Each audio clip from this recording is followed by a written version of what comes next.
To make us aware of the importance of paying attention to these small things as well as the need for cybersecurity, we are glad to have one of the top minds in the industry. I am extremely pleased to introduce Mr. Raj Samani, who is the Chief Scientist at McAfee and was the Vice President and CTO at Intelsecurity for the Europe, Middle East and Africa zone. He has 59 publications to his name and has been awarded with the Peter Szor Award for outstanding research in cybersecurity. Without further ado, let us begin with the webinar. Over to you, sir. Well, thank you so much, and really great to see everybody turn up on a Tuesday evening. You know, when we talk about the construct of cybersecurity, we have to question what is our perception of this particular term. I mean, we leverage and we utilize terms like cyber warfare or cyber espionage, but what is the reality of the industry? What is the reality of what we do? Unfortunately, I think a lot of the discussions that we have about cybersecurity are really dominated by headlines that are effectively meant to make us click on things.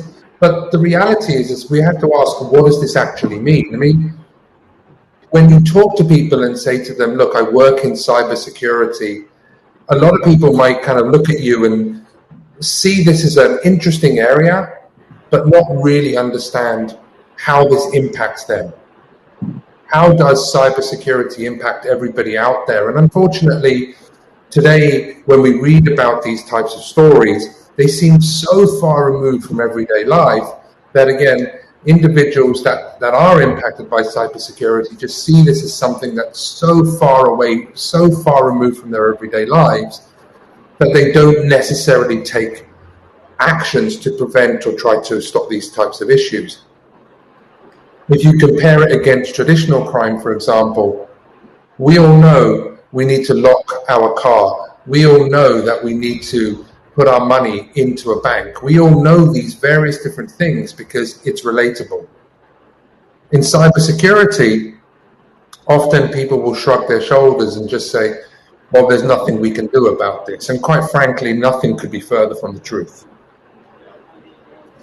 And of course, a lot of this is actually influenced by not only how the media portray the industry, but also how the industry portrays itself. There are a multitude of graphs and charts and statistics out there that are so difficult to comprehend. I mean, here, for example, when we look at the number of malware detections at 600,000 per month, or 684 new malware instances every single second or every single minute, and these dizzying statistics that come up, and anybody that's actually had a conversation with a consumer of security technology, they understand that they need this, but they don't really get the reason why. Yes, my computer could get hacked, but what does that actually mean for me? So what I want to try to do in this particular talk, and really, I'm only planning to talk for about 30 to 40 minutes, but really open up for questions where we can actually start to discuss what we should be doing in order to make cybersecurity more accessible to the people that it impacts. And for me, there's no better example than this particular quote. This particular quote was taken just actually the day after WannaCry impacted the entire globe. And incidentally, we could have picked WannaCry, we could have picked ransomware, other ransomware variants. We could have picked a multitude of examples, but I think this one's really good because it shows us what happens in the event of a cyber attack. In this particular instance, you'll notice that it was impacting the National Health Service. There was a piece of code that traversed the entire planet, and the net result was that individuals, people, were unable to get patient care. We live in a world today, and of course WannaCry is slightly different in the way that it was delivered, but we live in a world today where hospitals turn away patients because potentially a doctor or a nurse opened up an email.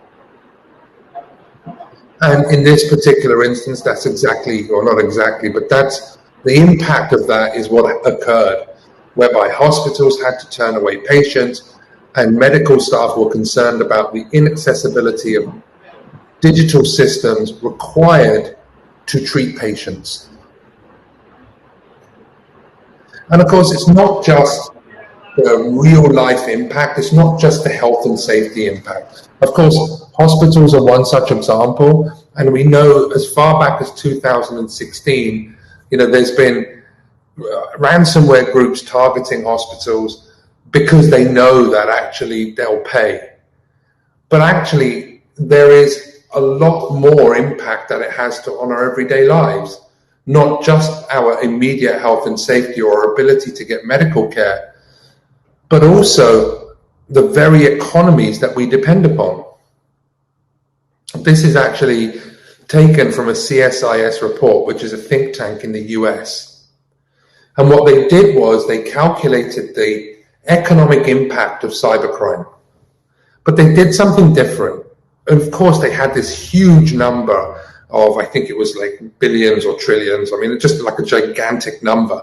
But the other thing that they did was they actually calculated the impact that it had on GDP, i.e. the gross domestic product. Now, as you can see, there are some countries in which had a higher impact on GDP, cybercrime had a higher impact on GDP than other countries. Now, the difference, and really I would argue why some countries had a higher number than others, wasn't because actually they were targeted more. It was because their ability for that nation to measure was better. Their ability to be able to record and report on crime that are done through digital means were a lot better. So in other words, the likelihood is that you see the Netherlands and the Germany figure about 1.5 or 1.6%. That's probably more likely an average, at least the number that we see in other countries. It's just other countries don't report it as well. And, ask yourself a question. Well, what does this actually mean to me? How does this impact myself? Well, look, first and foremost, this is just based on reported crime. And we have to accept the fact that there are, and there will be, many, many digital crimes that go unreported. And actually that's been recognized and acknowledged by law enforcement agencies across the planet. But even if we take the most optimistic estimate at 1.6%, that's a direct impact on your ability to be able to get jobs. There's this construct of what they call opportunity loss. In other words, if an organization has developed and invested in R&D and they don't make the same amount of money that they think they would have, naturally their ability to be able to reinvest goes down. In other words, what that means and how that translates to you is they're not going to be creating as many jobs in that country. And those very same jobs are what each and every single one of you are depending upon. For you students who are looking to go out into the world, you've got to recognize that actually cybercrime is and does directly impact your ability to be able to get jobs because, of course, those organizations that would have invested aren't investing as much. So I can't stress enough, cybercrime impacts all of us. And one of the challenges that we face is we don't really have a good handle on the true economic impact of cybercrime. We don't have a true understanding of if intellectual property is stolen and it goes to another company in another country, what that net impact is. But what we do know is that it is significant and it is high, and subsequently it is having an impact on our global economies. And especially based upon the last 12 months that we've experienced, we don't need anything else impacting our economies and subsequently impacting your ability to go out and find gainful employment within certain industries. And of course, The other challenge that we face is that cybercrime is seen as a computer-based crime. It's seen as in fact, ask yourself a question, and if you tell people you're going into cybersecurity, the first thing they talk about are computers. The second thing they talk about are computer viruses. But I think that really is just scratching the surface, because of course we've seen cyber and digital is effectively the very fabric of everything that we do. Our opinions, our friendships, every single thing we do is digitally driven. Who we vote for is driven by digital media. How many of you over the last 12 months have received WhatsApp messages from people telling you about, here's the true nature of COVID and this is who's really behind it? Whether you go onto social networking websites to get your news, or even when you go to not legitimate, but even when you go to on the web to look at your news stories, everything is influenced through digital media, and that the fabric on the integrity of all of that is governed and influenced by third parties that have a vested interest in influencing everything that you do. I can't stress enough that the very fabric of democracy is dependent upon the integrity of information, and the integrity of that information is delivered through digital means. And so whether it's vaccination, whether we should or shouldn't take vaccinations, whether it's certain companies that are providing those vaccinations, whether it's who you choose to be president, who you choose to be prime minister, it's whether you choose to be in Brexit, all of those decisions that you're making, every single one of them are influenced by not only internal factors, i.e. your own opinions, but actually fundamentally those are driven by external factors. And some of those external factors, and many of those external factors, are influenced by third parties. And so when we talk about cybersecurity, we have to start to move away from this previous assertion that this is about computer viruses and this is about ransomware, but actually it's about everything that we depend upon today. Who you talk to, are they who they say they are? Who you vote for? Whether you get a vaccination, whether you're happy to get a vaccination from this company or that company. All of that is driven by cybersecurity. And cybersecurity, remember, is three tenets: confidentiality, integrity, and availability. And unfortunately, a lot of the discussions we have about cyber really focus on either the C or the A. In other words, protecting your information or making sure systems are online. The integrity part is a really hard thing because it's a hybrid related campaign, but it's absolutely integral to everything that we do. And this is not just a hypothesis. This is not just somebody coming in and telling you, hey, things could be bad. This is the reality of the world that we live in today. And by the way, this particular headline is taken from a white paper run by a company called Safeguard Cyber. And they talk about how foreign influence using social media that we depend upon for our latest news and information has been used to influence and effectively inform us incorrectly. I believe this particular report was taken from the May European parliamentary elections from 2019, in which the European Parliament's elections itself were put under the spotlight by this particular organization. And what they were able to determine was there was third-party influence designed specifically to influence the votes that people had on candidates for the European parliamentary elections in 2019. And of course, it's not just the parliamentary elections. We know that other major elections have been influenced in the same way. Not only that, but also we've seen examples whereby, our very construct of who, oh, not who, but the very construct of what we believe with regards to COVID. There were ridiculous claims that it was, engineered here, or it was related to 5G.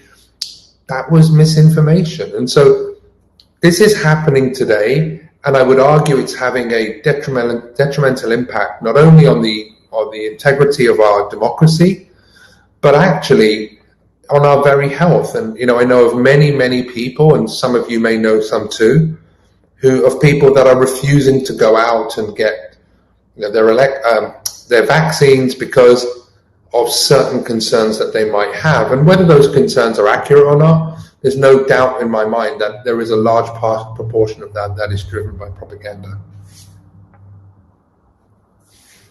And that's the reality of the world that we live in. And likewise, the reality of the world that we live in is that not only our opinions, but also data about each of us, you and I, all of that information is being gobbled up and taken not only by criminals, but also large firms, technology firms as well. This particular quote was actually from Tim Cook, CEO of Apple. And, for me, that kind of, the statement itself just tells you the world that we live in, where our data has economic value and we're not the ones that are profiting from it. Ask yourself a question. On the mobile device that you have today, and all of the apps that you have on there, can you tell me where that data goes, what they do with that data, who they sell it to? Of course you can't.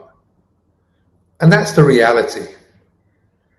Today's society is we're putting microphones in our home and letting third-party companies come in and take that data. And so, whilst a lot of the discussion on cybersecurity focuses on criminals, on nation states, we have to also accept the fact that there are large businesses out there that are hoovering up our data, collecting information about you and me, and using that information for their own profit.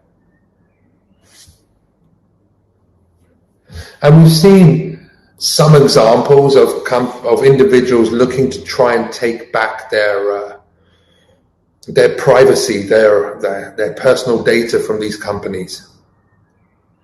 There was if you recall, on the back of the Cambridge Analytica scandal, there was a lot of visceral anger with Facebook, and there was a campaign, #delete Facebook. And I remember at the time, Twitter predominantly, which is where the majority of the mentions were, there was so much anger from people. And yet, no sooner had this campaign begun, and I believe Elon Musk deleted his Facebook page at the time, but Facebook announced a growth in their users. And so it doesn't really make sense to me where, we've got this collection of, or this collective to take back information about ourselves, to delete ourselves from these networks, and yet they're getting more users at the same time. And I think the concern that I have is that I don't understand the reasons why. I think, people that truly understand why their data is important are still giving that away. And actually, those particular platforms are still growing in use. And by the way, this is not intended to focus entirely on Facebook, because it's not just Facebook. Every website you go to, every interaction you have on social media, multiple platforms are gathering and garnering information for their own gain. It's just Facebook is the one that we talk about today. And whether it's Facebook / WhatsApp, this is the reality of the world that we live in. And of course, I kind of touched on this earlier, but we, and each and every single one of us, we are actively going out and putting these devices into our home. These devices that we think will make our lives easier, and yet all they simply are sensors that are hoovering up information about what we do in our own homes. This is taken from a smart meter. And this particular smart meter, and by the way, the smart meters today are very good because they can help determine energy consumption within the home, but equally they can also be used using this construct of non-intrusive activity load monitoring, where they can determine the devices you have in your home, likelihood when you're home, what you're doing inside that particular environment as well. Yeah, in this instance, you can see they can see when you're cooking your dinner, so they know that you're home.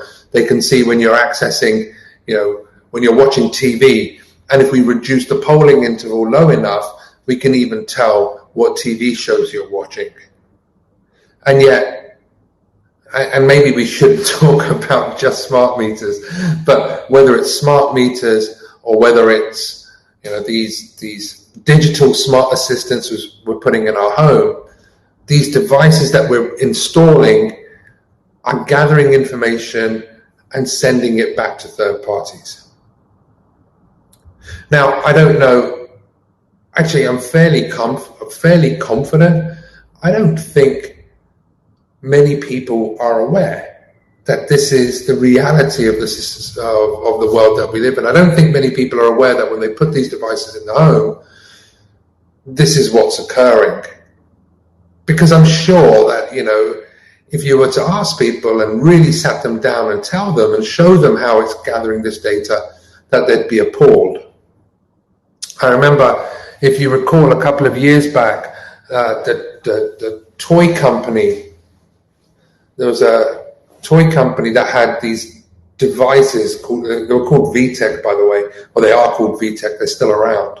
And they have these products for children, these devices like not iPads, but kids versions of those, or cameras and so forth. And I remember there was an issue whereby they were obviously gathering information generated by children, and there was a concern because they'd got compromised. And the company themselves came back and said, well, we are not responsible for the data. We're not responsible for the security of that information. And they were called out by the regulator. But I remember, I was giving a talk at Bletchley Park, and there were some parents in the room, and I asked them, and I said, look, how many of you have children that have VTech toys? And many of them put their hands up, and I explained the security breach that they had, and I said, how many of you are aware that this is their response? And not a single hand went up. And when I asked them again, I said, well, how many of you, based on what you know, are going to no longer have these devices in your home? And all of the hands went back up again. And so I think, this kind of just emphasizes to me, and it's a really poor really poor sample, but it just shows us the challenges that we face, where we don't really articulate or communicate well enough the true nature of the issue, such that people just switch off from it, or they just completely miss it entirely. And so, again, I think, we have a responsibility of ensuring that we articulate and communicate the true security and privacy challenges faced, such that we can actually have a safer society. Now, I realize and recognize that, it's all quite depressing, but it's reality of the world that we live in. And I think there are some really good examples where we are seeing some changes within society. We are seeing some changes from companies out there. Let me just pause that for a second. All right, super. I'm just checking it's still on. One of those is, actually, I'll give you an example. The company that I want to call out is a company called BoxLock. And BoxLock, what they do is they have an IoT connected padlock.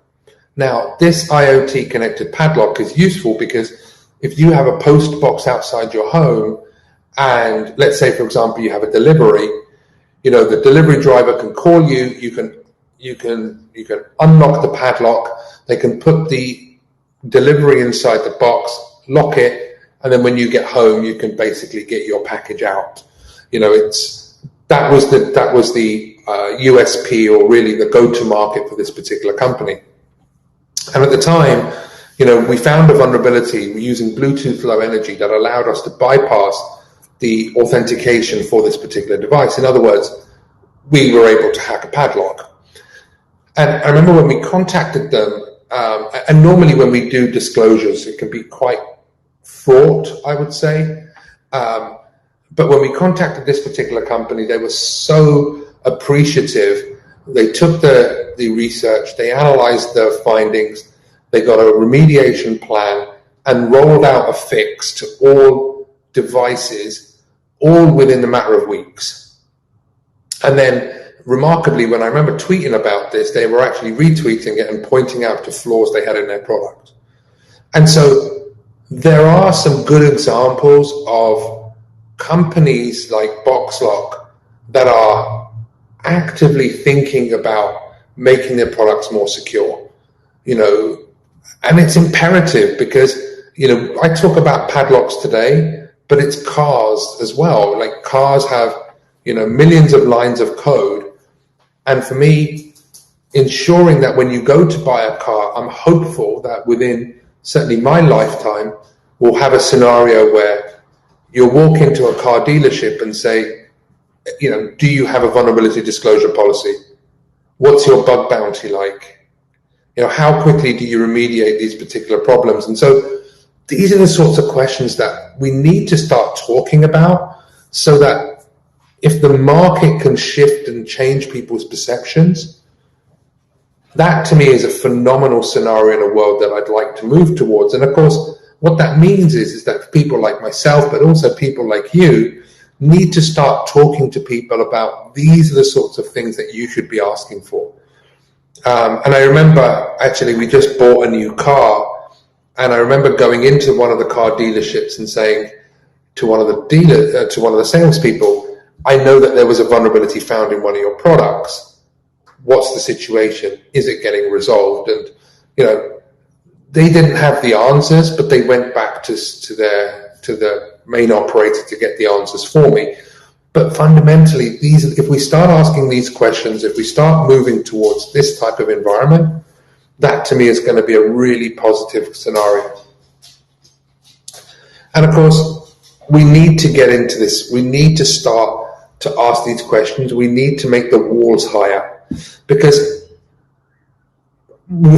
unfortunately or fortunately, modern warfare has changed, and the adversaries out there aren't just big companies, but they're literally entire nations.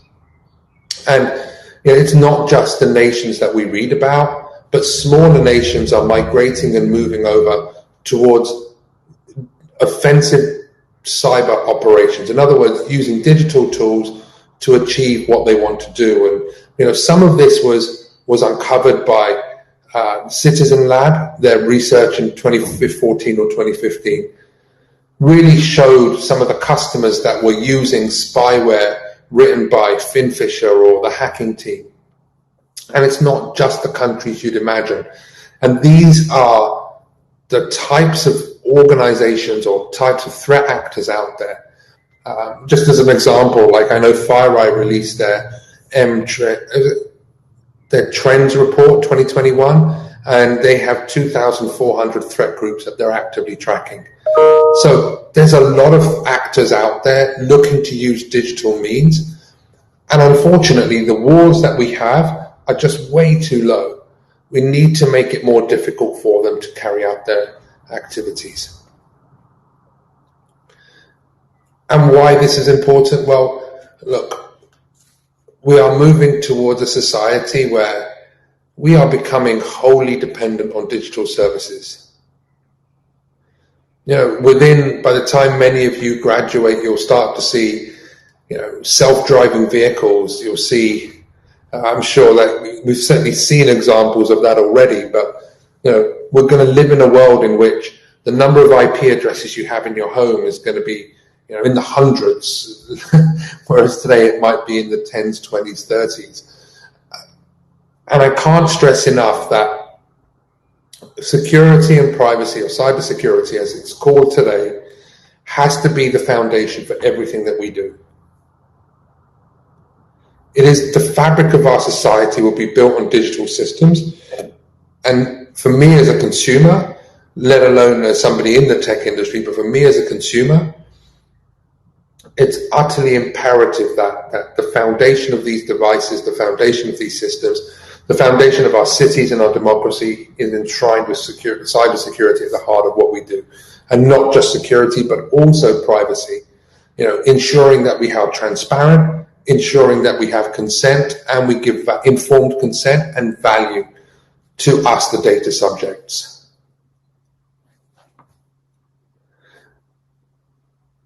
We often ask ourselves, and maybe I should change this slide, but we often ask ourselves, look, when is it going to stop, or when a bad guy is going to stop attacking us? I mean, this was taken from research we did where threat actors were stealing information related to the Winter Olympics. I mean, the Olympics is regarded as the kind of bastion for fairnessness.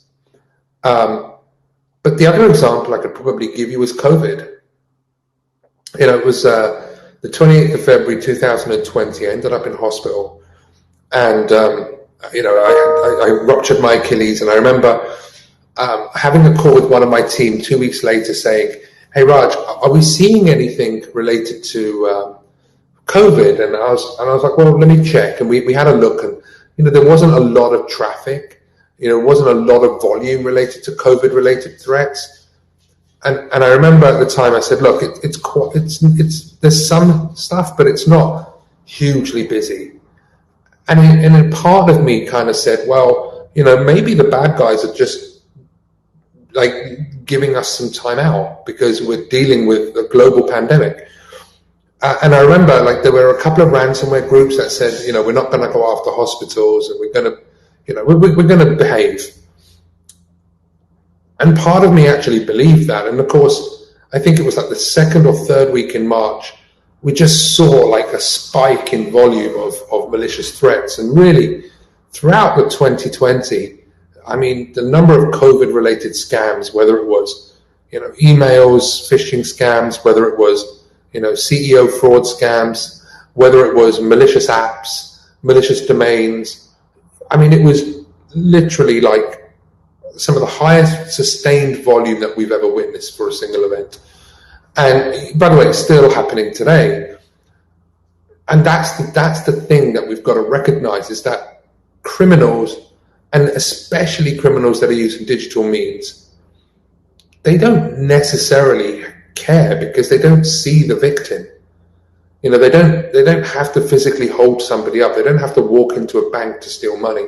They don't even have to leave their bedroom to carry out attacks. And it's not just, maybe I shouldn't have said the word bedroom, because these are organized groups. Some of them are state sponsored, and some of them are trained to do this from the very start of their kind of digital education. And so I have to stress that, we're not going to see less threat actors, we're going to see more.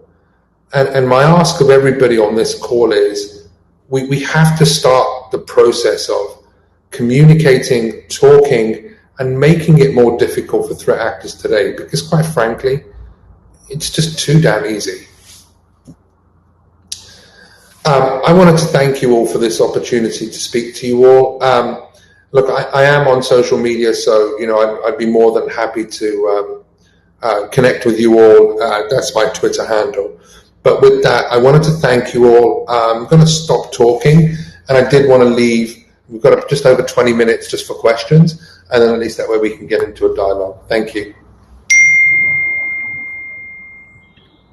This was a great talk, Raj.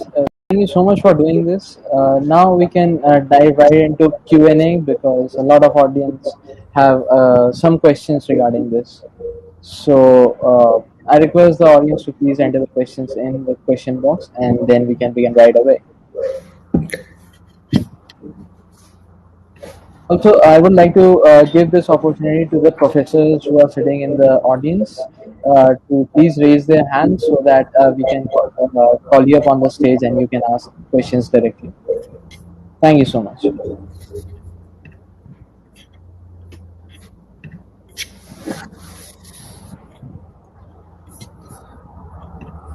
Okay, so we have got a question here. So, given that WhatsApp and Signal has end-to-end encryption, why is Signal more secure than WhatsApp? Maybe the user is trying to understand how is WhatsApp different from Signal, given the same encryption style.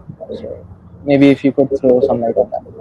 Yeah, so actually, interestingly, I've actually published a small blog about Signal versus Telegram versus WhatsApp.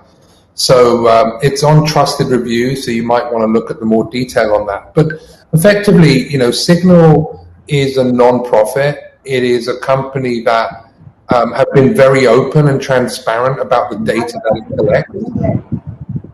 Yeah, I believe the only information that it collects is your phone number, and that data can't be used to identify a particular user. So,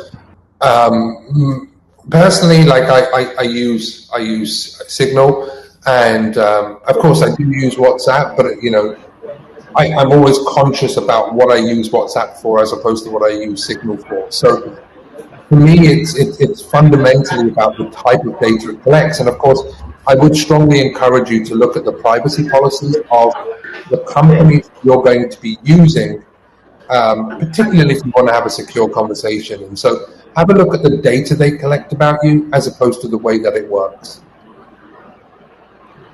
Great. So we have got one other question.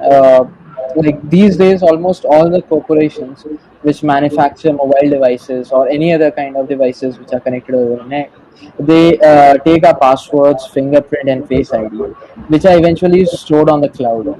So how can we ensure that these essential biometric information are not leaked out, or how can we trust these corporations to actually be responsible with the biometric data? Well, it's not just your mobile devices. If you look at some of the services that are being rolled out across India, for example, they are dependent upon biometric data as well. And I think these are the questions that we need to be asking with all fairnessness. I mean, look, first of all, I don't expect any of these companies, whether it's a government system or a tech firm, to store any data in plain text. So in other words, if somebody gets access and breaches that environment, they're not going to be able to just take the digital representation of your fingerprint and use that. But again, that's what I think. I think these are the questions that you as a consumer should be asking, or you as a citizen should be asking. Like if I buy this particular device, or I'm signed up to this particular government service, how do you secure my data? What do you do with that? Who do you share that with? I don't think we do that enough. And I think that's part of the problem, which is we just kind of say, oh, okay, I need this app, let me install it, without really asking ourselves these types of questions. And so it's a really good question, but I think it's not a question for me. It's a question for the company or your phone provider. I think it's a question for your government entity. I think it's a question for the people that you are depending upon. Very true, sir. Uh, so there's another question. So why are we not focusing on open sourcing of anti-malwares? We could have more stable and free for all people, which would enable to curb its effect. So maybe if you could throw some light on that. Well, so I think that's an oversimplified question, and so look, there is a lot of sharing. There is a lot of sharing going on with regards to anti-malware. There's No More Ransom, an initiative that we co-founded. There is the Cyber Threat Alliance. There is a lot of collaboration. So there is a lot of activities being done to prevent malware. But part of the issue is that it is still a commercial environment as well. So we have to acknowledge the fact that there is the commercial interest as well as the public good. But you take companies like McAfee, for example. We partner with Kaspersky, the European Cybercrime Center, and now many other companies to provide free decryptors. And the website's called No More Ransom. And so there are initiatives going on, but ultimately, I think it's an oversimplification to suggest that if we give people free AV, then there'll be no more viruses. They'll just be better viruses. People and I think that's part of the problem, which is I was kind of inferring earlier, which is there are more threat actors coming into cyber because it's simpler for them. And so those are the challenges that we face. We've just got to make sure that we make it slightly more difficult. Right. In one of the recent reports, which was, I think, published on your LinkedIn page, there was this. It was shown that India has the second most cyber attacks around the world, uh, following up with Thailand, I think. So, what suggestions do you have that we can reduce these, or maybe protect ourselves from these? Because these rates were extremely high, and I looked into it. So, if you can say something about that. Yeah, so how and why India is being targeted? I mean, look, we need to look at the data to try and understand the types of attacks. We need to look at the data to understand, what sort of campaigns are being run. And then I think it's easier for us to then effectively answer that question easier.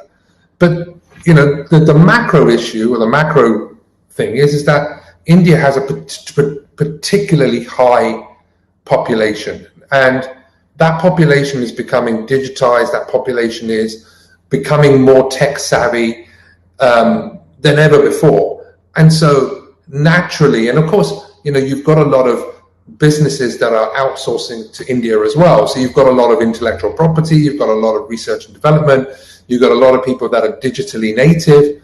And all of that, I think, is creating that scenario whereby India is naturally going to be targeted. I mean, it just stands to reason. And so those are the challenges we face. But I think, for me, we need to effectively, and I know this is going to be the most boring answer, but strong cyber hygiene is going to be crucial. Okay, so how many of these citizens that are getting their devices and going online have anti-malware on those devices? How many of these individuals know not to click on emails? How many of these, it's just so easy for criminals to go out and carry out attacks. And so developing, and I hate to use the word awareness, but maybe ensuring that people have a strong understanding of the measures that are required to protect themselves. I mean, look, I was in India in 2019, actually it was my last major trip before everything shut down. And if I compare it to my trip to India 5 years earlier, people got into cars in India and were now wearing seatbelts, right? When I went 5 years earlier, they were hanging out of the doors, not wearing seatbelts, spitting barn out the window. Now people are walking in, putting a seatbelt on. And so it's the same concept, right? When you get into a vehicle, to keep yourself safe, you put the seatbelt on.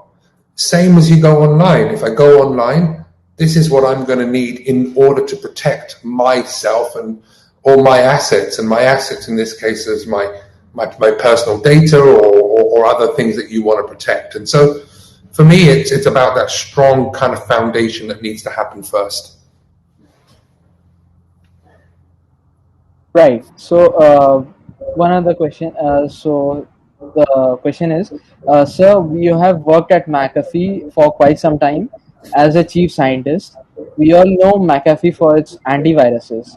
When you hear the word scientist, the words experimentation and research comes to the mind. So, what exactly do you do in this field, or what is your role exactly? So it's a broad role. I run the Advanced Threat Research Division, so we actively track malicious threats. We actively work with law enforcement. So the work is required to develop the best intelligence to go into our products, because our products are a product of our intelligence. We are determined good or bad based on our ability to be able to detect threats. So what myself and the team do is we run commercial and non-commercial threat intelligence teams to understand the adversary, to take down the adversary. We work with law enforcement. But the other thing we do is we develop machine learning models that help us develop better protection for our customers. And so, whereas historically in the past we'd use signatures to detect and stop threats. We still do that, but now we have behavioral analysis with heuristics, and also we use machine learning models as well. And I think the combination of all of those things is what myself and the team do, which is we need to find better ways of protecting our customers against a threat that's getting better. So there's lots and lots and lots of experimentation and a lot of data that we have to basically analyze so we can develop better products. That's great, sir. So if I could just ask one question from my side as well. You were talking about how we need to teach people what kind of mails they're not open, or how do we inculcate that kind of habit? Because we as a social service organization, we work with people at the grassroots levels in the daintiest of villages. So how can we teach them to not fall for things like this? So I honestly, I don't think I said it's not a difficult thing. I think, one of the things that I do is I go to a school, or at least I used to before lockdown, and I'd always give a talk at a school. In fact, it's the reason I'm doing the talk today is I always try to make sure that I'll have, at least once a month, I'll do a talk to an educational establishment or schools with young children, really teaching them and talking to them about these types of issues. And in some cases, we actually show them scams and show them how they're successful. And really, it just begins with opening the discussion. I mean, cybersecurity is not the most accessible industry to get into. I mean, I'll go to schools and speak to young children, and they'll say, I had no idea I can even get into this industry. I didn't even know how to start. And I think, being able to not only inspire the next generation of defenders, but also, more importantly, explaining to people why we do what we do and the importance of what we do. So I would encourage everybody to, get on Twitter, start talking about this, get on LinkedIn, start talking to friends, family, and just explain the importance of protecting yourself online, because it's imperative not only for you, but also, democracy and, health and safety and all of these other things. That's great, sir. So thank you, sir, for this very enlightening talk. I'm sure I speak for everyone when I say that we are walking away with some extremely valuable insights and with the questions we need to ask ourselves before we step into the cyberspace. We are grateful for the time you took out for us from a very busy schedule. I would also like to thank our professor in charge for NSS and my extremely hardworking 2019 batch who has made this event a success. Thank you so much for coming. Have a great day. My pleasure. Thank you.